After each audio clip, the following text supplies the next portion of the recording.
fadlan haddaad nagu cusubtay subscribe saar channelka. Shirkad lagu magacaabo Tropican ee soo saarta orange juice ee dalka France laga leeyahay ayaa waxay soo bandhigtay xayeysiis ama iideh aad dadku soo jiisto oo la yaab leh. Shirkadan ayaa waxay heshiis la gashay shirkad kale oo xayeysiisyada samayso taas oo ay wax yar ay ka dhigeen wax aad u weyn. Sida caadiga ah liinta orange-tu waxay leedahay xaddi aad u yar oo koronto ama aan la dareemi karin.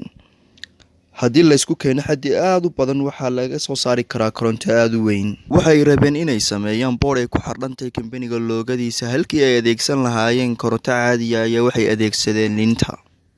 Laakiin si ay korontada uga dhaliyaan liinta waxay u baahnaayeen tiro aad u badan oo liin ah, laakiin way ku dhaqaaqeen inay sameeyaan iyagoo adeegsanaya in ka badan 2500 xabo oo orange ah.